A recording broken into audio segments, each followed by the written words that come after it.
Salut, j'espère que vous allez tous bien, ça me fait trop plaisir de vous retrouver en cette fin de semaine pour une nouvelle vidéo.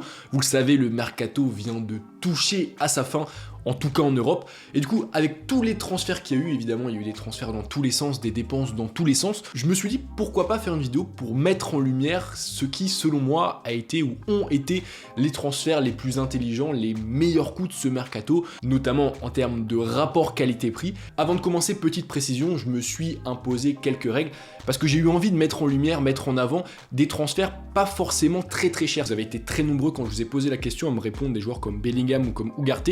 Alors je suis d'accord, Bellingham c'est une vraiment super affaire, c'est un top transfert pour le Real Madrid. Mais dans cette vidéo, j'ai voulu me concentrer sur des transferts qui ont coûté un peu moins cher. Voilà, tout ce qui a coûté au-dessus de 20-25 millions d'euros, j'ai décidé de ne pas les mettre dans cette vidéo. Je trouvais que c'était peut-être pas forcément très intéressant de parler de ces transferts. J'ai préféré m'intéresser à des transferts qui ont coûté un peu moins cher, à des joueurs qui ont coûté un peu moins cher. Donc voilà, si vous trouvez qu'il y a certains joueurs que j'ai oubliés, n'hésitez pas à le mettre en commentaire. Évidemment, je pense que j'ai pas pu tout voir passer non plus. Mais bref, c'est parti.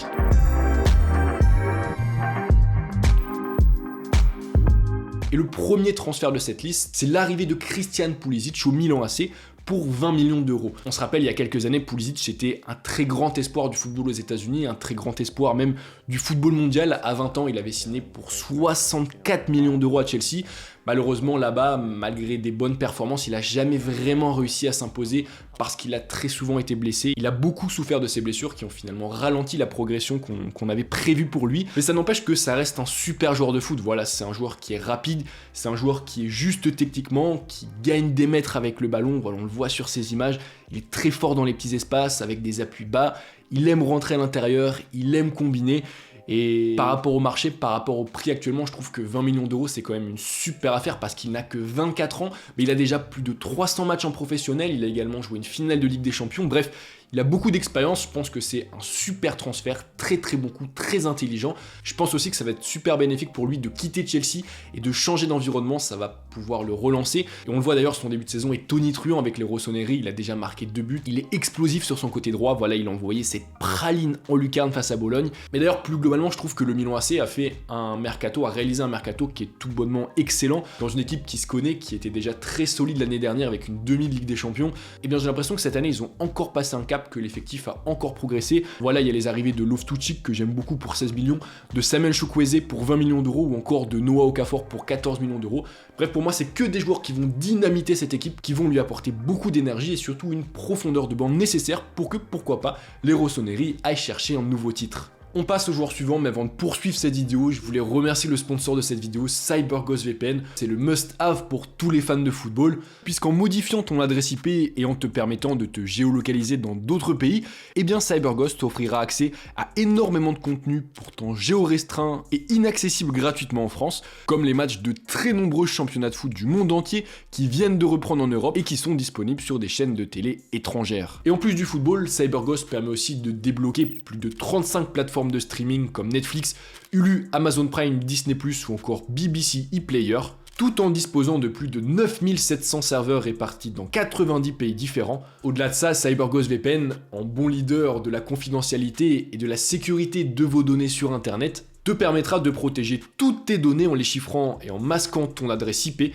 Et d'ailleurs, il le fait déjà aujourd'hui pour près de 38 millions d'utilisateurs qui sont très satisfaits puisqu'il est ultra bien noté sur Trustpilot. Enfin, CyberGhost VPN ne conserve aucune de tes données, donc tu es plutôt tranquille sur ce que tu fais, d'autant qu'en plus d'être super facile d'utilisation, eh bien tu peux utiliser CyberGhost sur 7 appareils différents en simultané et sur quasiment toutes les interfaces, que ce soit Windows, Mac, iOS, Android, les Smart TV, Linux, ainsi que les consoles de jeux. Et enfin, cerise sur le gâteau, vous vous en doutez, avec le lien qui est en description, il y a une super offre puisque vous obtiendrez moins 83% sur l'abonnement, soit 2,03 € par mois, plus 4 mois gratuits. Et pour info, c'est satisfait ou remboursé, donc si dans les 45 premiers jours, l'application ne te plaît plus, eh bien tu peux arrêter l'abonnement sans rien payer. Bref, n'hésitez pas, si ça vous intéresse, foncez, c'est une super affaire, c'est aussi une façon d'aider la chaîne, donc c'est cool si vous le faites. Encore une fois, un grand merci à CyberGhost VPN, et désormais place à la vidéo.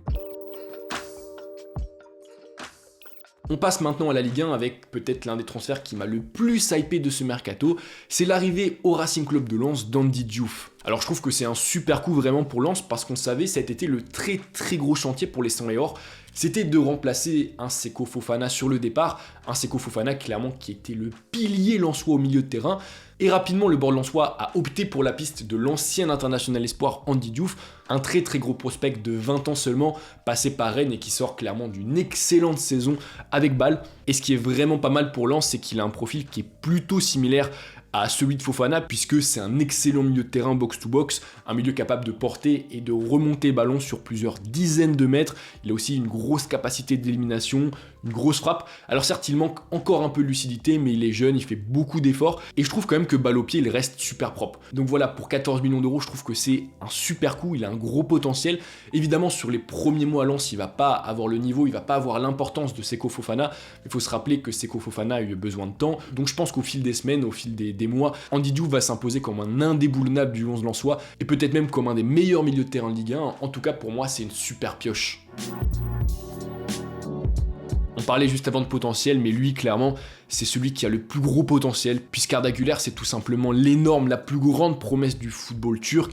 Il a un potentiel qui est complètement fou. Pour certains observateurs, il a même l'étoffe d'un futur ballon d'or, et il a donc signé cet été au Real Madrid pour seulement 17 millions d'euros. Ouais, je trouve que, vu son talent, c'est clairement un super coup. Je trouve qu'ils l'ont vraiment pas surpayé, parce que c'est un ailier qui est excellent, un ailier virevoltant, qui aime balle au pied très souvent rentrer dans le cœur du jeu. Techniquement, il est redoutable, il est très soyeux balle au pied, mais c'est pas qu'un dribbleur, il a aussi une très bonne vision du jeu, c'est un bon créateur, il fait beaucoup de passes progressives. Bref, il est super complet à seulement 18 ans, en plus il est déjà international avec la Turquie. Évidemment, faut pas s'attendre à ce qu'il soit d'entrée titulaire avec le Real Madrid, en plus malheureusement il s'est blessé à son arrivée, donc il va avoir besoin de quelques semaines d'adaptation, quelques mois peut-être même pour se faire à ce nouvel environnement. Mais une chose est sûre, c'est que dans un effectif du Real Madrid qui est décimé, qui est un peu moins profond que les années précédentes, je suis persuadé que c'est un très très bon coup également.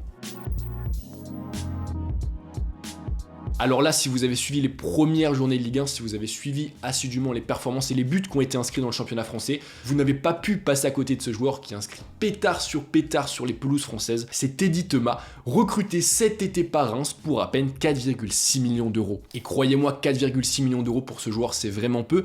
Parce qu'au-delà du fait qu'il a une histoire très particulière, comme on le voit juste ici, c'est un footballeur qui a galéré dans les divisions inférieures, qui a fait ses gammes en CFA, en National, en Ligue 2 même, avant d'exploser en Belgique sous les couleurs de l'Union Saint-Gilloise, dont d'ailleurs il était capitaine encore la saison dernière. Mais clairement, c'est un joueur qui a énormément de qualité, voilà, il a une top mentalité, c'est un vrai meneur d'hommes, et surtout, malgré son âge de 29 ans, il a encore une marge de progression importante, puisqu'il a découvert le football de très haut niveau assez tard. Il évolue au milieu de terrain, mais il est très polyvalent, parce que défensivement, il est vaillant, il est besogneux, mais surtout, il est aussi capable de se projeter, il est aussi capable d'apporter offensivement, de créer balle au pied. D'ailleurs, la saison dernière, il a des stats de fou, puisqu'il met 14 buts et 17 passes décisives pour un milieu de terrain, c'est énorme, d'autant que le championnat belge, c'est quand même un championnat qui est relevé malgré ce qu'on en dit parfois. Donc voilà, c'est un super coup pour 4,6 millions d'euros, avoir un joueur d'expérience, avoir un meneur d'hommes et en plus avoir un joueur qui peut apporter offensivement et défensivement, c'est clairement une très très bonne affaire pour Reims. Et en seulement 3 matchs, il a déjà pour moi montré l'étendue de son talent. Mais de toute façon, je suis pas surpris parce que Reims, depuis quelques années, il taffe super bien sur le marché des transferts. Ils font toujours des super coups. Moi, pour être honnête, Reims, c'est vraiment l'équipe qui me hype le plus cette saison. Ils ont encore fait un mercato de fou. Il y a aussi eu l'arrivée de Doumar Diakhaté, de Salama, d'Okoumou. Il y a aussi eu les arrivées de Darami et de Nakamura qui sont de super joueurs. Il y a aussi le retour de près de Richarlison que je trouve au milieu de terrain tout simplement excellent. En plus, ils ont réussi à garder Will Steele sur leur banc. Donc si le week-end vous savez pas quoi faire, n'hésitez pas à regarder les matchs de Reims parce que franchement, c'est très très beau à voir. Un autre club de Ligue 1 qui a été redoutable pendant ce mercato, qui a extrêmement bien travaillé, c'est Montpellier, avec l'arrivée notamment à la pointe de l'attaque du buteur Akor Adams. Alors je vais pas vous mentir, je le connaissais pas du tout avant son arrivée en Ligue 1, mais voilà, c'est un international nigérian qui la saison dernière a tout cassé en Norvège avec Lillestrøm. On le voit, il a des stats de fou, 18 matchs joués, 17 buts marqués, 3 passes décisives, et cette année en bon renard des surfaces, il ne lui aura fallu que 3 matchs pour montrer son excellent sens du but, son excellent sens du placement, puisqu'à l'heure où je tourne cette vidéo, il a déjà planté 3 pions avec les Héroltais. Pour détailler rapidement son profil, c'est un attaquant qui est grand, qui est toujours bien positionné, techniquement il est ok, et parfois il arrive même à faire des gestes acrobatiques, et surtout il n'a que 23 ans, donc il a une très bonne marge de progression. Montpellier a réussi à le faire venir pour la somme de 4,5 millions d'euros, alors c'est un risque parce qu'il vient d'un championnat qui est clairement en championnat inférieur. Mais voilà, ça montre que la cellule de recrutement travaille extrêmement bien, et dans un marché des avant-centres qui est ultra concurrentiel, qui est souvent très cher, pour moi c'est presque un exploit que le club ait réussi à trouver un buteur à ce prix-là, un buteur en plus qui marque des buts et qui, avec la confiance qu'il a déjà acquis depuis le début de saison, pourrait selon moi réaliser une très très belle année. On a parlé tout à l'heure de l'Union Saint-Gilloise, et bien il faut savoir qu'au cours de ce mercato, l'équipe bruxelloise, en plus d'avoir perdu Teddy Thomas, a perdu une autre de ses pépites, et je trouve qu'on n'en a que très peu parlé au cours de ce mercato. Mais selon moi, l'arrivée au Bayer Leverkusen du buteur nigérian Victor Boniface, eh bien c'est également l'un des très gros coups de ce mercato. Parce que Boniface, clairement, c'est la révélation du championnat belge la saison dernière. C'est un pur neuf qui est ultra puissant. En plus, malgré son 1m93, il est rapide, il est plutôt habile balle au pied, il est capable de jouer dos au jeu, de se retourner, d'être super efficace. En plus, il participe énormément au jeu de son équipe, et en plus de ça, il arrive dans une équipe qui fonctionne bien et sous l'égide d'un entraîneur qui, j'en suis sûr, va le faire progresser, c'est Xabi Alonso. Donc voilà, comme je le disais plus tôt, dans un marché des buteurs, des avancantes qui est clairement bouché, je trouve que c'est une super bonne pioche pour 20 millions d'euros de faire venir ce joueur, sachant qu'il y a des clubs comme Naples, comme l'AC Milan ou même comme la Lazio Rome qui étaient sur lui, et en plus il est encore super jeune, il n'a que 22 ans, donc sa marge de progression est super importante. Là on le voit juste ici, sa trajectoire est tout simplement folle. En 2022 il jouait encore en première division norvégienne, et cette année il va donc découvrir un top championnat européen, et je suis sûr qu'il va s'éclater. Alors lui, pour ceux qui suivent assidûment le championnat suisse, je pense que vous en avez déjà entendu parler, mais c'est une véritable pépite. International suisse de 22 ans à la trajectoire folle, il a découvert la première division en 2021, donc c'était il n'y a pas si longtemps que ça, il avait 20 ans, donc il n'était pas si précoce que ça, mais depuis, clairement, il explose, et chaque saison, il montre encore un peu plus de choses, puisqu'en 2022, donc il découvre la Super League avec Lausanne, il fait une très bonne saison à 12 buts en championnat. L'année dernière, à Bâle, pareil, il fait une top saison, il met 22 buts, il claque des buts qui sont décisifs, notamment en Europa League Conférence. Donc voilà, clairement, c'est un attaquant redoutable qui est très polyvalent, il sait tout faire. En Suisse, on l'annonce déjà comme le futur grand joueur de la Nati. Et cet été, on s'attendait à le voir signer dans un très grand club européen, à passer un nouveau cap. Et contre toute attente, il a finalement filé en Première Ligue à Burnley. Perso, je m'y attendais pas du tout, je pensais qu'il allait signer dans un club un peu plus huppé. Mais voilà, il va évoluer sous les ordres de Vincent Kompany, et je doute pas qu'il va encore énormément progresser cette saison. Et à 18 millions d'euros, je le prends tous les jours, pour moi c'est un super coup.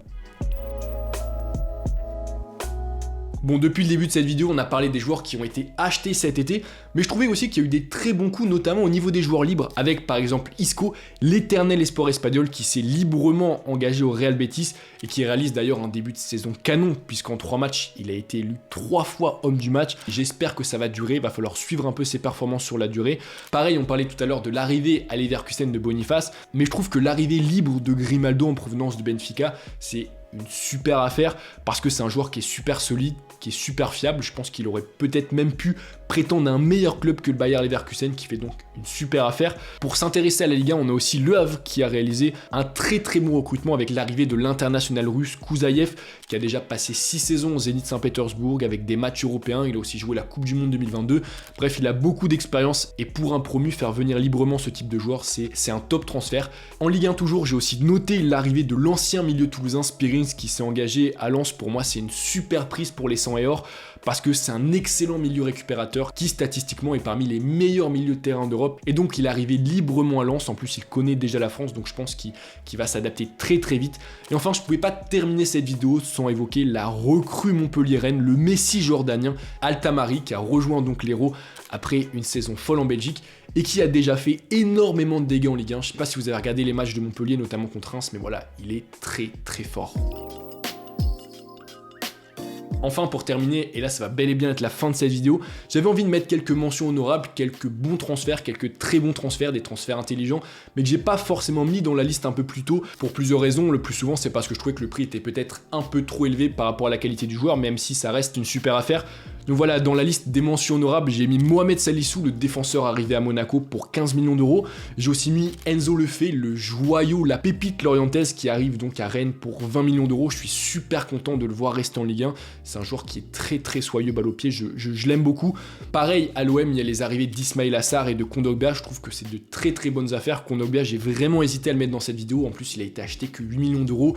C'est un braquage, au final je l'ai pas mis parce que ça aurait été un peu long, mais il aurait mérité y être. J'ai aussi noté l'arrivée de Nicolas Jackson à Chelsea, l'excellent joueur de Villarreal. Bon là le montant est un peu plus élevé puisque c'est 37 millions d'euros, mais il a fait une fin de saison tonitruante, c'est un tueur face au cage et je pense qu'à Chelsea il va vraiment pouvoir s'éclater. L'arrivée de Kudus aussi à West Ham pour 45 millions d'euros. Le transfert de Sandro Tonali à Newcastle qui pour moi va apporter énormément au Magpies cette saison. Je suis super content de le voir arriver à Newcastle, j'aime beaucoup cette équipe et le voir évoluer à St James Park c'est clairement un plaisir. Bref l'équipe, c'est la fin de cette longue vidéo, j'espère que vous avez apprécié et que vous avez appris des choses, c'est le principal. N'hésitez pas à me dire en commentaire si pour vous il y a d'autres joueurs qui auraient mérité être dans cette vidéo, des transferts qui ont été des super coups, des super transferts. Un grand merci d'ailleurs à CyberGhost VPN, n'hésitez pas à cliquer sur le lien en description pour voir plus précisément l'offre. En tout cas c'était Val, on se retrouve très prochainement pour une nouvelle vidéo. Sachez que la semaine prochaine on revient avec une vidéo histoire, une vidéo sur l'éclosion d'un talent phénoménal. Je vous donne pas plus d'indices mais peut-être en commentaire que vous découvrirez qui c'est. Merci vraiment pour le soutien, ça me fait trop plaisir. C'était Val, peace.